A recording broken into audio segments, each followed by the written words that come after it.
गुजरात के दाहोद की रथ यात्रा में शामिल होने के लिए वडोदरा से ले जाई गई हथनी लक्ष्मी की आज तड़के दुखद मौत हो गई। इस घटना के बाद आयोजकों और श्रद्धालुओं में शोक की लहर है। दाहोद के लिमड़ी गांव में आयोजित रथ यात्रा के लिए ले जाई गई वडोदरा से हथनी लक्ष्मी की आज शुक्रवार तड़के अचानक मौत हो गई।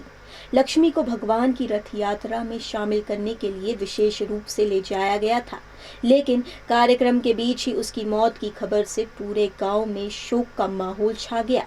आयोजकों और बड़ी संख्या में मौजूद श्रद्धालुओं ने लक्ष्मी को श्रद्धांजलि अर्पित की।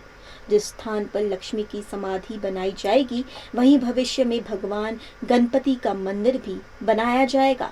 फिलहाल लक्ष्मी की मौत के कारणों का पता लगाया जा रहा है। इस घटना ने रथ यात्रा की खुशियों को मातम में तब्दील कर दिया।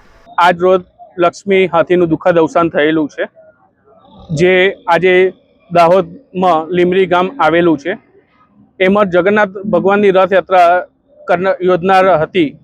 એ નિમિત્ત પહેલાં જ લક્ષ્મીનું દુઃખદ અવસાન થયું છે અને આ દફન વિધિના કાર્યક્રમમાં લીમડી ગામના સાથ સરકારથી આ કાર્યક્રમ દફન વિધિનો કરવામાં આવ્યો છે। એ બદલ જલારામ પરિવાર હનુમાન ટેકરી મંદિર તરફથી સમગ્ર લીમડી ગામનો અમે ખૂબ ખૂબ આભાર વ્યક્ત કરીએ છીએ અને દુઃખદમાં સહભાગી થવા બદલ એ સૌનો હૃદયપૂર્વક આભાર માનીએ છીએ।